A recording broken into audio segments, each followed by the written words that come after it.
Salve pessoal, André Hernani na área. No vídeo passado eu mostrei para vocês um gravador Webster Chicago, um gravador de fio de arame e que foi uma aventura muito bacana. Acabei chegando inclusive numa família, como eu descrevo no vídeo, que está disponível aqui em cima, caso você tenha interesse em assistir. Eu acabei chegando numa família que era numa parente de um músico entrevistado, de um desses rolinhos, né? Tive a oportunidade aí de digitalizar, ouvir diversos desses rolinhos, né? Eu fiz a loucura de fazer a encomenda de alguns estoques de rolinhos desses de arame, ó, tem alguns pouquinhos aqui, como vocês podem ver. E esse rolinho, ele basicamente parece um carretel de linha de pesca e é um fiozinho, como eu falei, de 0,1 milímetro e a gravação com uma qualidade até surpreendente, né? Uma rotação muito rápida. Bellevue High School on the night of October 9th, 1950. We have with us Mr. Leonard DePar, who is directing the... E realmente foram bastante populares aí durante um período curto de tempo, porque logo depois veio a fita de rolo, né? A fita como a gente conhece, fita magnética. Então durou realmente muito pouco tempo. E eu não sosseguei, eu falei, poxa, será que esse gravador não existia no Brasil, né? Apesar de ser caro, ou atualizando para os valores de hoje, ele custaria mais de $2.000, né? Era para poucos, especialmente algo importado, mas eu sempre fiquei com a dúvida se eu conseguiria achar rolinhos desses, gravações feitas por pessoas aqui no Brasil, inclusive correndo o risco de encontrar vozes de pessoas célebres aí conhecidas e que ninguém nunca ouviu a voz, né? Há pouco tempo foi publicado aí, divulgado uma gravação do Mário de Andrade. Ninguém tinha ouvido a voz dele gravada, só as pessoas que conviveram com ele na época. Então existem aqueles caçadores de vozes perdidas, né, querendo ouvir aí vozes de celebridades. Existe disponível também no YouTube uma gravação feita num wire recorder desse também, numa rádio no final dos anos 40, uma entrevista do Monteiro Lobato. Enfim, a minha busca era por algo semelhante a isso, algo que a gente pudesse encontrar gravado em português e que poderia ser ou não de alguém conhecido, mas mesmo que não fosse, seria algo muito interessante, um retrato da época, com detalhes, eventualmente, de um linguajar que não existe mais, ou falando de fatos e casos relacionados a uma época que já não existe mais, né? Bom, comecei uma busca, é muito difícil realmente achar isso aqui no Brasil. As únicas coisas que eu encontrei foram em sites de leilão online, mas um deles em Santo André, um leilão aqui em Santo André, tinha 3 rolinhos desse Webster Chicago. Eis que eu entrei em contato com o dono desse leilão e perguntei se estava disponível. Ele falou que não sabia nem o que era direito isso aí, achou que fosse alguma coisa relacionada à pesca. Fiz um valor, né, uma oferta de um valor bem simbólico, né? Ele vendeu, foi entregue para mim e eis que eu tenho eles aqui nas minhas mãos. São 3 rolinhos. Dá para ver bem mal escrito aqui, é do ano de 1949. Então, resolvi colocar para tocar no meu gravador e a minha surpresa foi absurda. Eu vou colocar para vocês um pouquinho do que eu ouvi quando eu coloquei o primeiro rolinho para ser reproduzido. Saca só. Não sou poeta. Eu quisera sê-lo. Com grande esforço e sacrifício, consegui fazer uns versinhos pobres, mas sinceros, para homenagear o casal Bueno. Casal Que Bueno. hoje comemora o seu 25º aniversário de casamento. Sua boda de prata, 31 de janeiro de 1949. 31 de janeiro de 1949. Será errado negar crédito a quem merece. O que eu lhes vou contar, de dúvida não carece. Um lar, como é bom tê-lo, pensou um dia Cesário. E eu, para mantê-lo, disponho de numerário. E o Cesário, animado, com vontade de casar, saiu de casa apressado para uma noiva arranjar. Há 5 lustros voltando, neste dia de janeiro, Cesário estava casando para não ficar solteiro. É meio comédia, é uma poesia bem engraçadinha, bem legal. Ou seja, isso é simplesmente a celebração de bodas de prata de um casal que aconteceu em 1949. Eles se casaram em 1924. Um negócio inacreditável, inacreditável. O segundo rolinho é uma despedida de solteiro, e era a despedida de solteiro de uma pessoa chamada Lauro Abrantes. Temos, por certo, 20% pelo menos de abatimento na conta que o sofredor, senhor Lauro Abrantes, irá pagar na data de hoje como oferecimento aos seus amigos da despedida de solteiro. Deus que o guarde. A 1h45 do dia 10 de 4 de 49.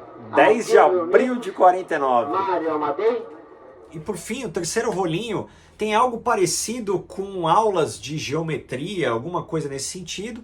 E depois disso, o dono do gravador também falando, explicando, estou fazendo um teste aqui com o Webster Chicago e tudo mais, com aquele linguajar da época dos anos 40, aquela coisa super rebuscada.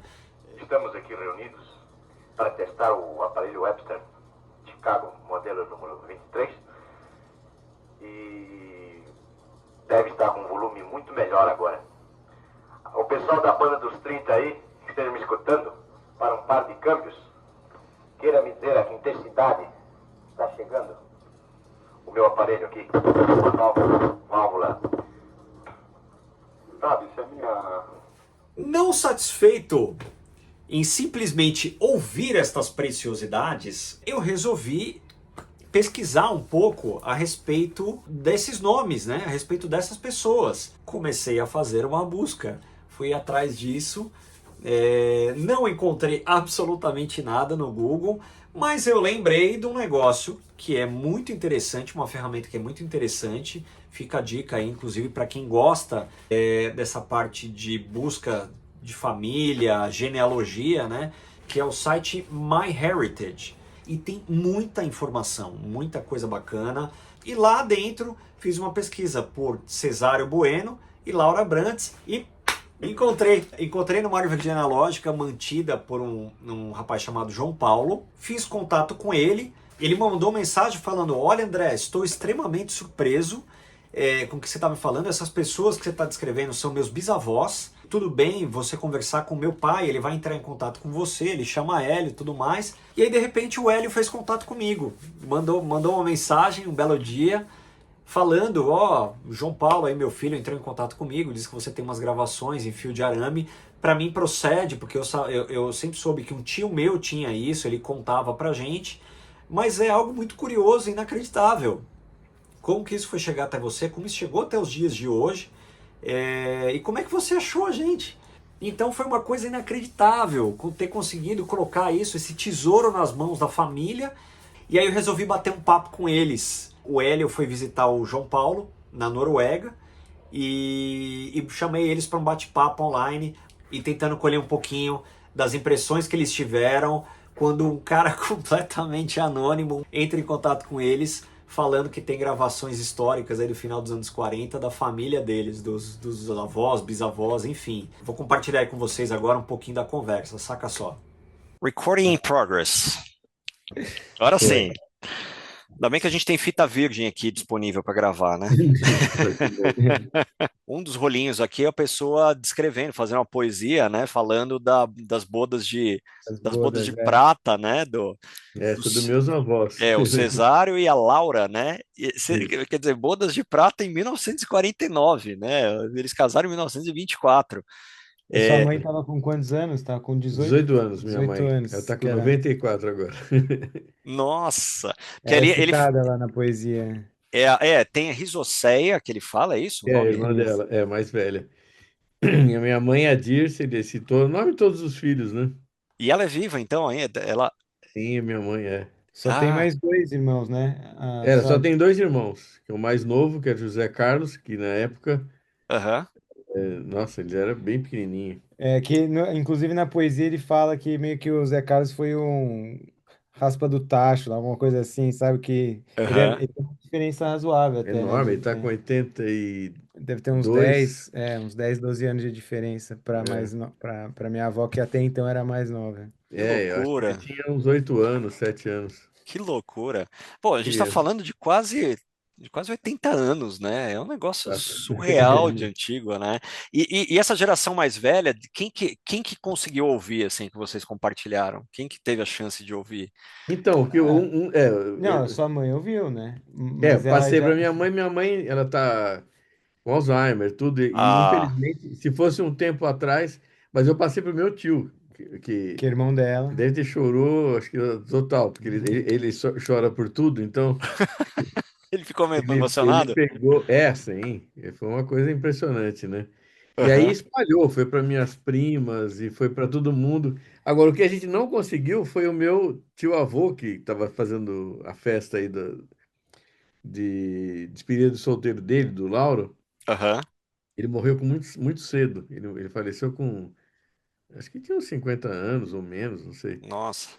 E os filhos, são meus primos, a gente não consegue o contato direito com eles. Eu não sei o que aconteceu.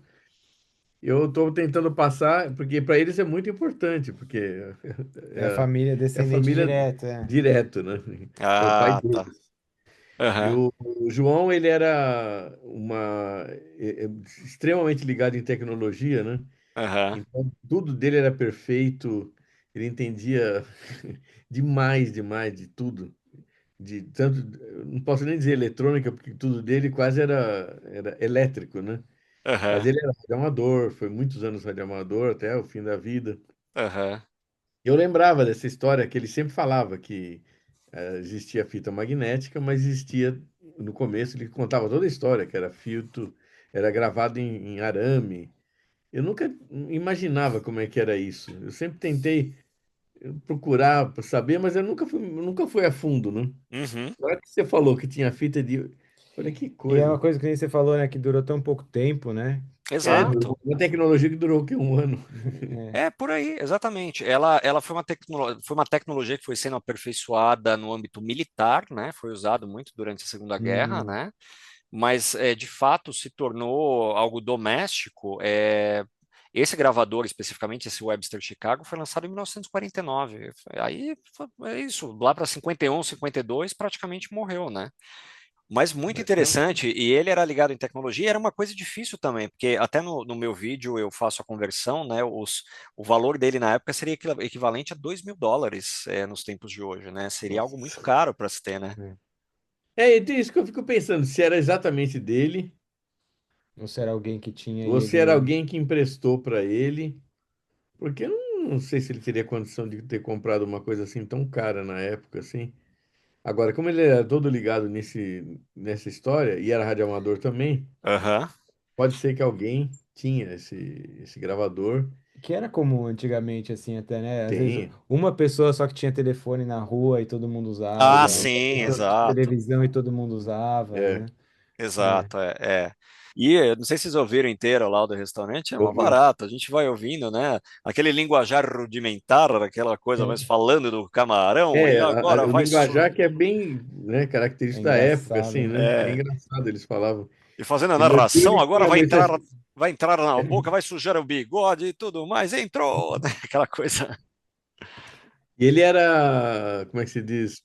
Também poeta, né? Ele fazia umas poesias, assim. Não era propriamente poesias, né? Ele até na Bodas de Ouro Bodas de Prata, né? Dos meus avós, ele fala, né? É, uns Uns versinhos assim, versinhos, né? assim, Ele mas fazia muito é bem isso. humorado, né? Também é É. muito engraçado. Vou fazer uma pergunta para vocês, né? Quando eu fiz o contato, né, a respeito da. Qual que foi a reação de vocês, assim, no começo? Falou que, cara, de repente um maluco aqui procurando, falando que tem gravação da família e tudo mais. Nos Como dias é que. de hoje, a gente sempre É, acha que é. a princípio eu fiquei empolgado, assim, depois que eu pensei, eu falei, será que é um golpe? Eu falei, não, mas o cara para dar um golpe pelo MyHeritage é, eu Isso falei assim, precisa ser. é muito específico, né? Mas mas a minha primeira reação foi pensar no meu pai, falei, nossa, ele vai adorar, porque, né, também É. você tem essa ligação pela família, assim, né? Todo mundo é super unido, se fala até hoje e Não, e tal. por tecnologia também, porque E também é. eu comecei com gravação de rolo, brincando. Ah, Meu que pai tinha legal. comprado um gravador geloso. Nossa, Eu- aquele com o microfoninho. E a gente fazia brincadeiras, a gente imitava, um das coisas que imitava era um jornal que tinha na Jovem Pan, e a gente fazia com os amigos, tal, lá depois foi fita cassete, e foi, aí de repente entrou, aí já estava com uns 12 anos aí, filme Super 8, Ah, legal. trabalhou muito com Super 8, gravei aula, pro meu pai também, cirurgias e tudo mais.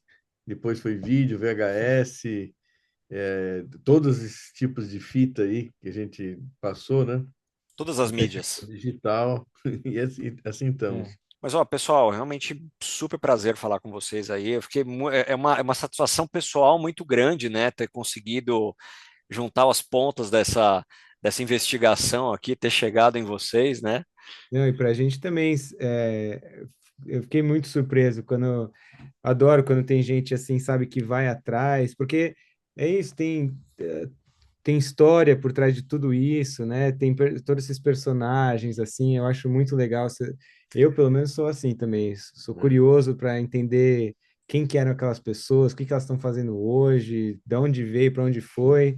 Eu, Uhum. eu, eu que agradeço você ter feito o esforço de entrar em contato aqui para poder passar essa Não, e história aqui vamos para Como eu conversar você. disse no mais. meu vídeo anterior, ter restaurado esse gravador e as descobertas que vieram em decorrência dessa restauração tem sido algo inacreditavelmente satisfatório. Mas o grande prazer que isso traz é justamente quando esse tipo de história se consolida, um processo investigativo em que a gente consegue entrar em contato com a família e colocar de volta nas mãos dessas pessoas tesouros que muitas vezes eles nunca ouviram ou talvez nem soubessem que existisse de fato. Para mim, tudo isso está sendo pago com a gratidão realmente de poder ser um elo nessa história e de alguma maneira poder me inserir no contexto da história de uma família dessa, sendo alguém que junta essas pontas e consegue recuperar, restaurar algo que